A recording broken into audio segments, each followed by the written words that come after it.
he pertenecido antes que a la Europa de los ricos, a la Europa que va del Atlántico a los Urales, a la Asamblea Parlamentaria del Consejo de Europa. Y ahí he sido presidente de la Comisión de Migraciones, de Refugiados y de Demografía, en coincidencia temporal con la Segunda Guerra de Chechenia y con los desplazamientos masivos de población producidos por un personaje cruel, por un dictador llamado Milosevic. Así es que tuve que recorrer los campos de refugiados de esa parte de Europa. También estuve en Ingusetia y en Chechenia, y luego, a consecuencia de los crímenes de Milosevic, pues recorrí los campos de refugiados de Europa Central y de los Balcanes. Bueno,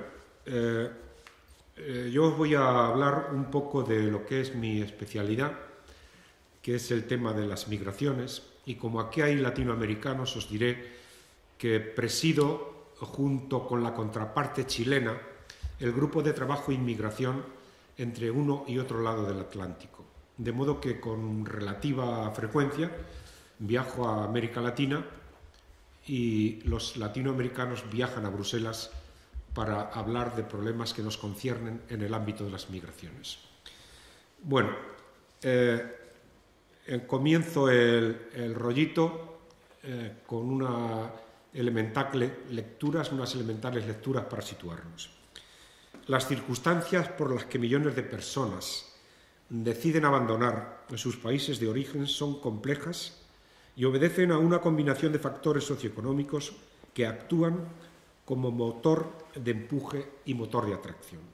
La falta de recursos económicos básicos y los medios esenciales para la vida, o la ausencia de libertad individual y de respeto a los derechos humanos, hacen que cientos de miles de personas fijen sus esperanzas de futuro en otros países más desarrollados.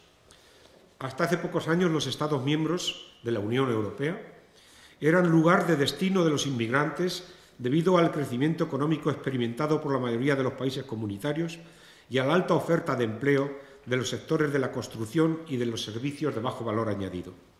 La búsqueda de mano de obra barata ofrecía a cientos de miles de inmigrantes la oportunidad de obtener un permiso de residencia y de trabajo.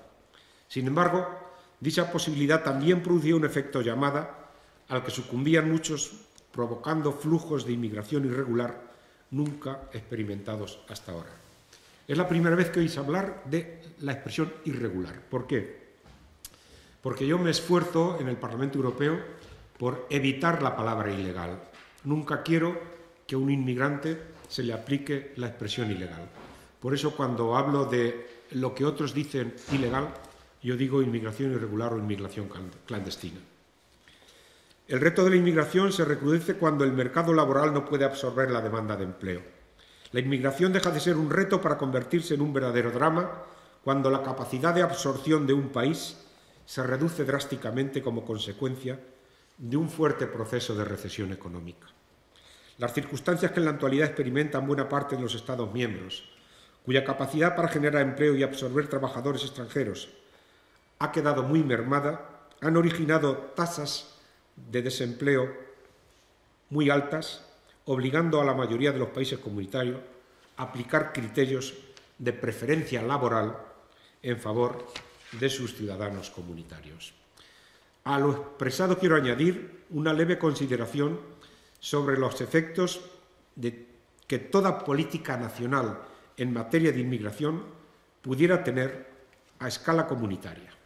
Los inmigrantes, entre otras cosas, deciden alcanzar un país en base a dos elementos: las posibilidades de éxito en relación con la cercanía geográfica y las debilidades de los controles fronterizos, y las posibilidades de legalizar su situación en base al ordenamiento jurídico vigente del posible país receptor. Si bien es cierto que el segundo elemento no constituye un verdadero mecanismo disuasorio, este puede convertirse en un verdadero estímulo para la inmigración irregular cuando la legislación nacional en materia de extranjería evidencia laxitud o permisividad.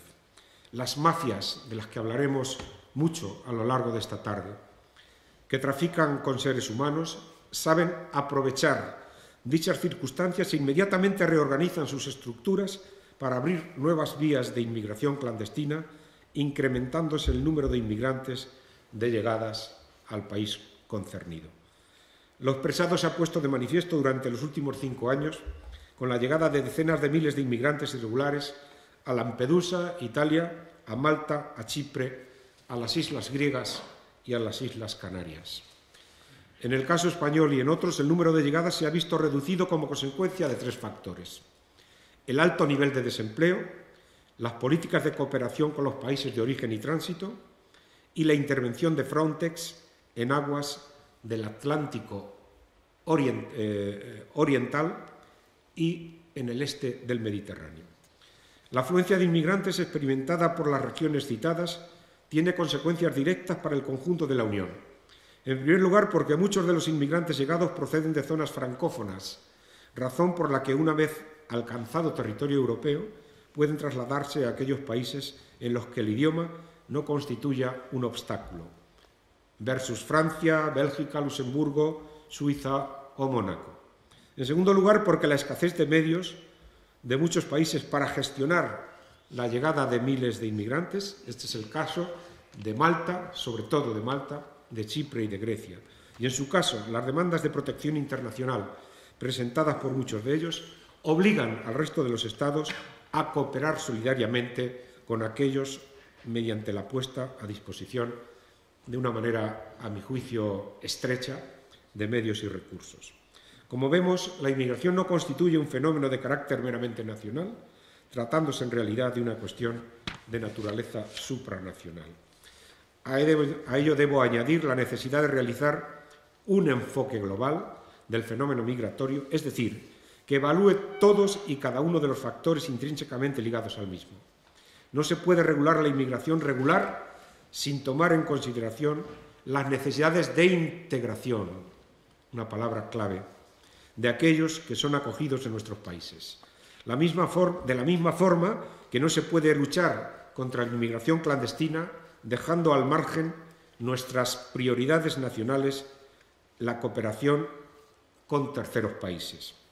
En virtud de lo que acabáis de oír, llegamos a la conclusión de que el reto de la inmigración no debe ni puede ser afrontado individualmente, sino a nivel nacional, razón por la que la Unión propone una aproximación conjunta y global a dicho fenómeno.